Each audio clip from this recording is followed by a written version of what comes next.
السلام علیکم کلاس۔ وعلیکم السلام۔ کیسے ہیں آپ لوگ؟ الحمدللہ۔ آج اسلامیات کا جو ہمارا ٹاپک ہے اس کا عنوان حدیث نبوی۔ الصلاۃ عماد الدین ومن اقامها فقد اقام الدین ومن ہدمها فقد ہدم الدین۔ نماز دین کا ستون ہے، جس نے اسے قائم کیا اس نے گویا دین کو قائم کیا، اور جس نے اسے ڈھا دیا اس نے گویا دین کو ڈھا دیا۔ عقائد کے ساتھ ساتھ اسلام نے اپنے پیروکاروں کے لیے عبادات کا بھی ایک نظام مقرر کیا، جو نماز، روزہ، زکوٰۃ اور حج پر مشتمل ہے۔ ان میں سب سے اہم جز نماز ہے، جس کی قرآن مجید میں تقریباً 700 سے زائد مرتبہ تاکید فرمائی گئی۔ نماز میں بندہ مومن اپنی بندگی کا برملا اظہار کرتا ہے۔ وہ اللہ تعالیٰ کے حضور سجدہ ریز ہو کر اس بات کا اظہار کرتا ہے کہ میں اللہ تعالیٰ کا بندہ ہوں اور ہر وقت اس کا حکم ماننے کے لیے تیار رہتا ہوں۔ وہ دنیا کے کاموں میں کتنا ہی مصروف کیوں نہ ہو، لیکن جب اذان کی آواز اس کے کانوں تک پہنچتی ہے تو وہ دنیا کا ہر کام چھوڑ کر اپنے رب کی طرف چلتا ہے۔ اگرچہ قرآن پاک میں نماز کا 700 مرتبہ حکم تو دیا گیا، لیکن نماز کا بات طریقہ ادا کرنا ہم نے کہاں سے سیکھا؟ حضرت محمد خاتم النبیین صلی اللہ علیہ وسلم کی حیات طیبہ سے۔ نماز چونکہ دینی تربیت کا اہم ترین حصہ ہے، اس لیے ہر امت پر فرض رہی۔ تمام انبیاء علیہ السلام اپنی امتوں کو نماز کی تلقین کرتے رہے۔ روحانی ترقی کے لیے مکمل اور جامع نظام عبادات اسلام کا حصہ ہے۔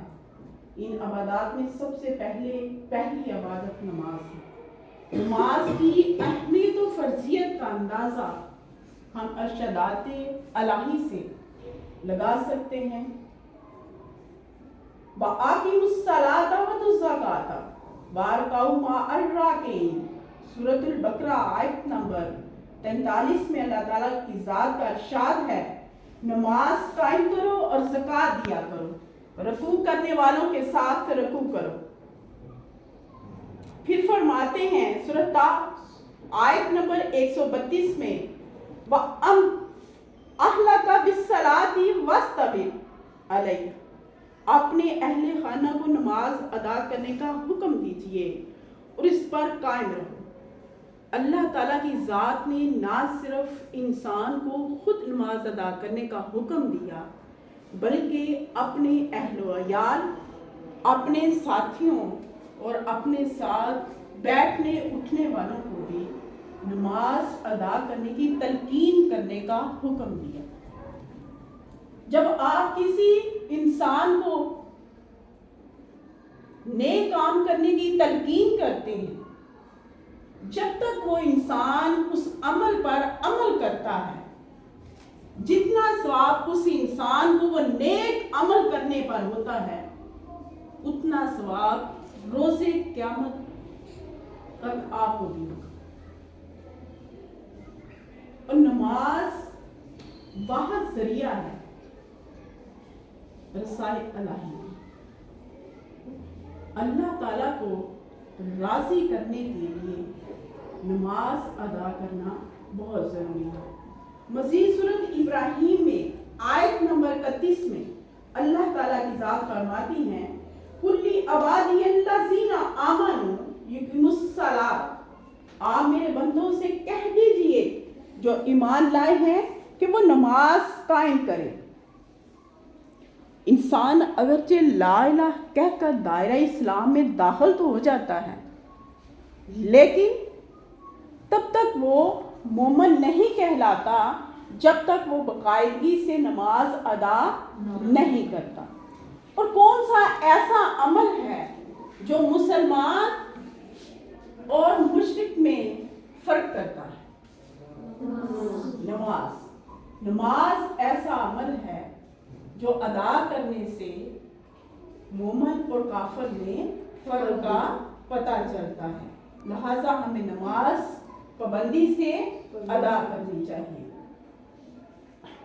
یہ چیز میں یہاں پر جو ہے وہ واضح کروں گی کہ جیسے والدین کو حکم دیا گیا کہ اپنی اولاد کو نماز پڑھنے کی تلقین کریں، پیار سے اگر نہیں سمجھتے تو سختی سے کریں،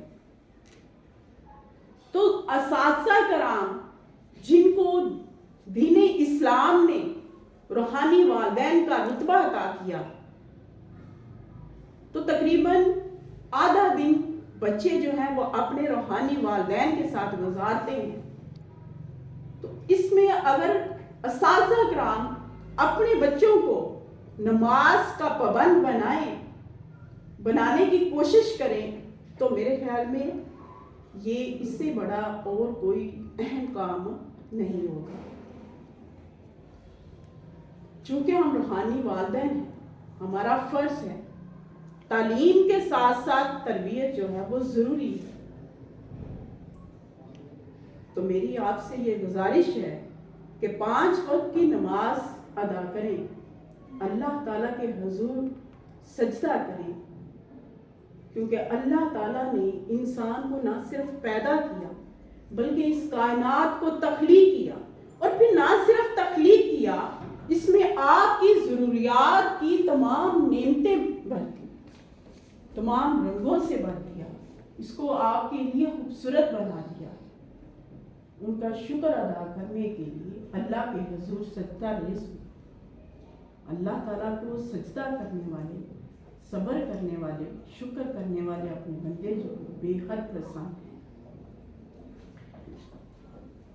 سورۃ عنکبوت آیت نمبر 45 میں اللہ تعالیٰ کا ارشاد ہے، ان الصلاۃ تنہی عن الفحشاء والمنکر، بے شک نماز روکتی ہے بے حیائی اور برائی سے۔ نماز بے حیائی اور برائی سے روکتی ہے، کیسے؟ جب انسان صبح باوضو ہو کر اپنے رب کے حضور سجدہ کرتا ہے، حاضر ہوتا ہے، تو اس کے دل میں کیا خوف خدا ہوتا ہے تو وہ حاضر ہوتا ہے نا، ایسے تو نہیں ہوتا۔ اس کو اس چیز کا اندازہ ہوتا ہے کہ میں نے ظہر کے وقت دوبارہ اپنے رب کے حضور حاضر ہونا ہے، اگر میں کوئی برا کام کروں گا تو اپنے رب کے حضور کیا منہ لے کے جاؤں گا۔ اسی طرح ظہر سے عصر تک وہ سوچتا ہے، عصر سے مغرب تک سوچتا ہے، مغرب سے عشاء تک سوچتا ہے، تو اس کا پورا دن جو ہے وہ اپنے رب کے خوف میں گزرتا ہے۔ نماز ایسے انسان کو برائی سے روکتی ہے کہ جب وہ 5 وقت باوضو ہو کر حضور و خشوع کے ساتھ اپنے رب کے حضور حاضر ہوتا ہے تو اس کے دل میں اللہ تعالیٰ کا خوف ہوتا ہے۔ تو جب اللہ تعالیٰ کا خوف دل میں پیدا ہو جائے تو پھر سوال ہی پیدا نہیں ہوتا کہ انسان جو ہے وہ برائی کرے۔ انسان برائیوں سے بچتا ہے، وہ ہر ممکن کوشش کرتا ہے میرے سے کوئی ایسا عمل سرزد نہ ہو جس سے میرا خدا مجھ سے ناراض ہو جائے، کیونکہ نماز اللہ تعالیٰ کی خوشنودی کے لیے ادا کی جاتی ہے۔ مزید سورۃ الف میں اللہ تعالیٰ فرماتے ہیں، واسجدوا وقتاً، سجدہ کرے اور اللہ تعالیٰ کے قریب ہوں۔ سورۃ المومنین میں اللہ تعالیٰ کی ذات فرماتی ہیں، قد افلح المؤمنون الذین هم فی صلاتهم خاشعون، کامیاب ہو گئے وہ ایمان والے جو اپنی نمازوں میں عاجزی کرتے ہیں۔ اللہ تعالیٰ کا حکم ہے کہ جب بندہ میری طرف ایک قدم بڑھاتا ہے تو میں اس کی طرف 10 قدم بڑھتا ہوں۔ تو جب اللہ تعالیٰ کے لیے، اللہ تعالیٰ کی خوشنودی کے لیے بندہ اللہ کے حضور حاضر ہوتا ہے، سجدہ کرتا ہے، نماز ادا کرتا ہے، تو اللہ تعالیٰ اس کو دنیا اور آخرت میں کامیابیاں عطا کرتا ہے۔ انسان کو اللہ تعالیٰ کی ذات کامیابیوں سے نوازتی ہے۔ بندہ جب دنیا میں کامیابی حاصل کرنے کے لیے اتنی کوشش کرتا ہے، آپ کا یہاں پر جب ایک امتحان ہوتا ہے، میں یہ بات یہاں پر کرنا ضروری سمجھوں گی کہ جب یہاں پر امتحان ہوتا ہے تو والدین کی، اساتذہ کی، بچوں کی رات کی نیندیں حرام ہو جاتی ہیں۔ آپ دن رات کتابوں سے اپنا سر نہیں اٹھاتے، کیونکہ آپ کی کوشش ہوتی ہے کہ ہمیں زیادہ سے زیادہ نمبر حاصل کرنے ہیں۔ ادارے کی، اساتذہ کی کوشش ہوتی ہے کہ رزلٹ شاندار ہونا چاہیے۔ والدین کی کوشش ہوتی ہے کہ بچوں کے نمبر اچھے ہوں گے تو عزت ہوگی۔ جتنی کوشش، لگن، محنت سے والدین اور اساتذہ دنیاوی امتحان کے لیے آپ کو تیار کرتے ہیں، اگر اسی لگن، کوشش اور محنت سے آخری امتحان کے لیے تیار کریں تو میرا نہیں خیال کہ کوئی بچہ جو ہے وہ ناکام ہوگا۔